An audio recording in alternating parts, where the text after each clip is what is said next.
Hello everyone, it's Shani. Welcome back to my channel. If you're new here, hi, nice to meet you. And yes, it's still Shani here, but since I'm a small channel, I don't have a community tab announcing I was going to rebrand. I'll also re-upload, yet again, all my catalog with new intro and outro. But don't worry about it, this video will explain why. Ironically, what happened gave me enough to share 2 story times with very similar topics.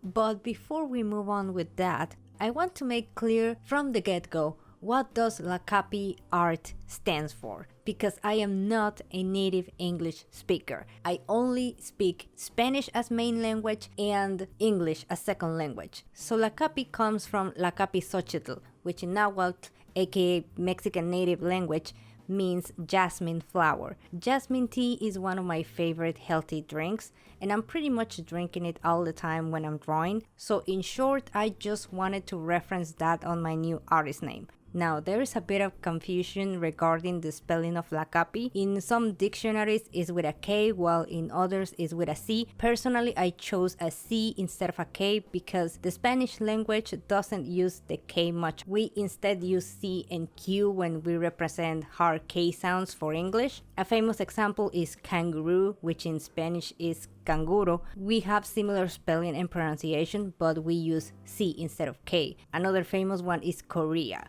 Anyway, enough pseudo-Spanish lessons. Let me tell you why I decided to change artist name, which if you had the chance to watch one of my videos called Mistakes I Did as a Newbie Artist, I'm committing one of those mistakes yet again, but this time I believe I have a good reason and, well, let me get into it. As I said before, I'm not a native English speaker, so colloquial language isn't and will never be my forte. At first, when I started this channel, I wanted my artist name to be Win Wim. Then I thought it was too long, so I shortened it. So I spent 2 years without giving it too much thought of how this shortened name was pronounced.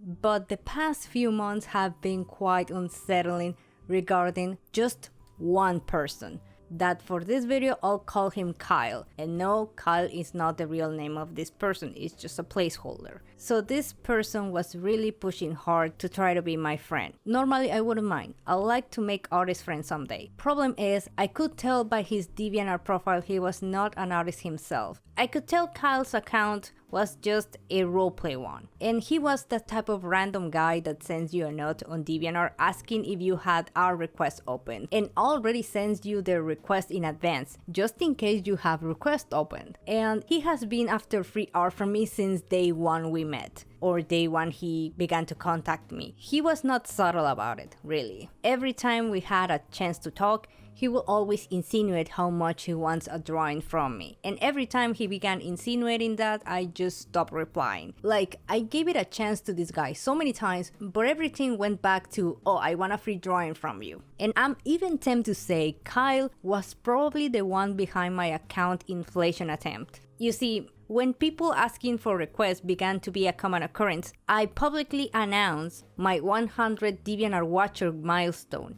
If I reach 100 watches on DeviantArt, I was going to offer 10 art requests as a thank you. And this was my ultimate filter to avoid people asking, hey, do you have requests open, blah, blah, blah. Like, I was a small artist and I was already getting flooded with that. And it became annoying pretty fast. But I kid you not.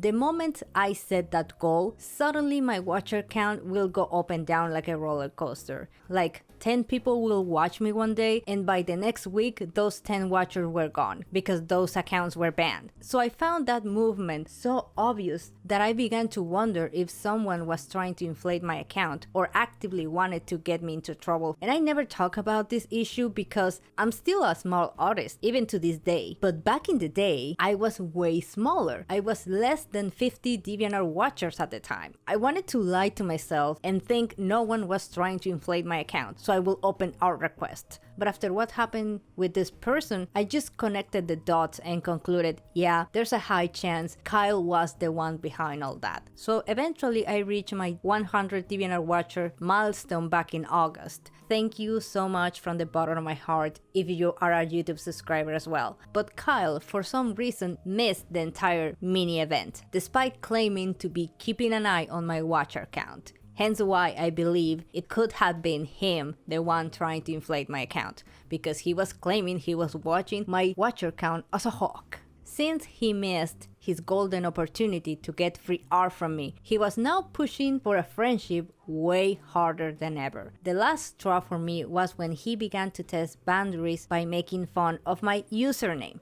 Again, it used to be win-win. I shortened it, and as you might have guessed by now, he began throwing the dick joke by referencing my artist name as wee wee. You know, when little kids refer to their junk, they don't call it a penis, they call it a wee wee. Ironically, this would have made me laugh and go along with the joke if that joke was made by a friend of mine. But I never considered Kyle a friend at all. At most, for me, he was quote unquote that person who just wants free art from me. Yeah, I know this will sound rude, but I actually have a small tag on my social group saying, these are the people who just want free art from me. I have my friends, I have my family, I have my coworkers, I have those acquaintances that I like, I have those acquaintances I don't like, and there's a specific group which I call people who just want free art from me. So in short, he wouldn't stop calling me the wee wee since he brought that dick joke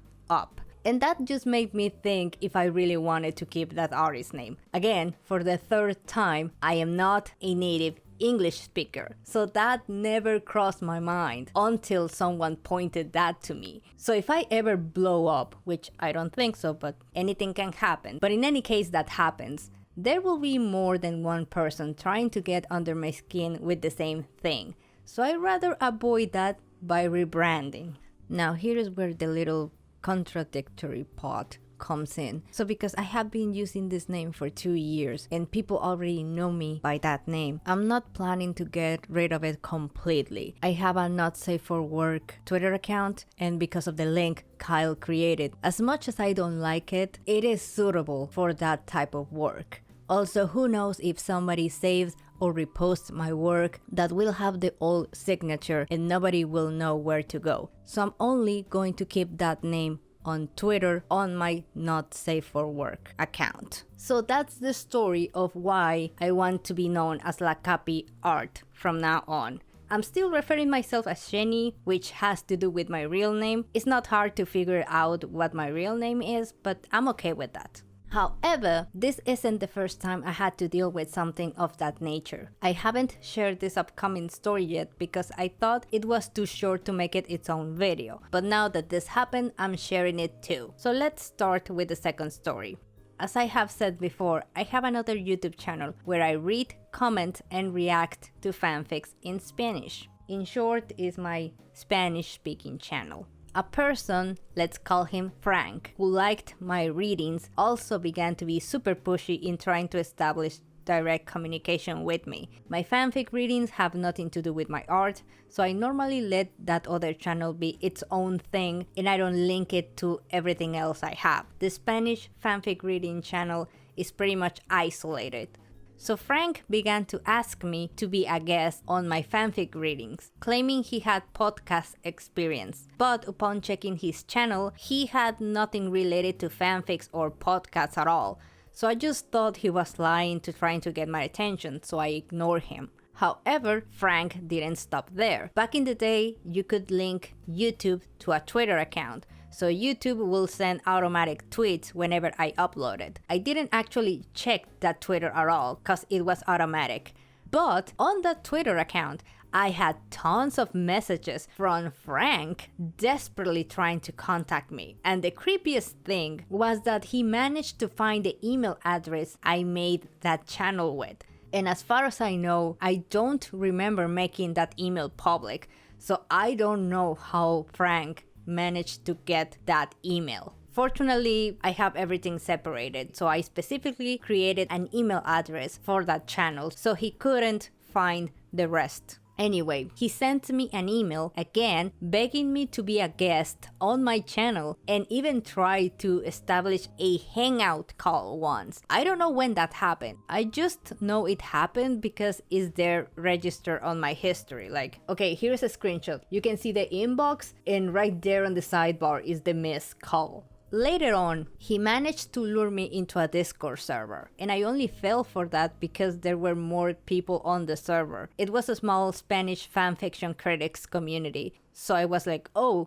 there's actually more people to meet here. cool. And as I began to know the people on the server, turns out this community had me in the radar for a while. But again, since I had everything isolated and the only way to communicate with me on that channel is through YouTube comments, they were not sure if I was going to reply to a comment if they invite me to the server.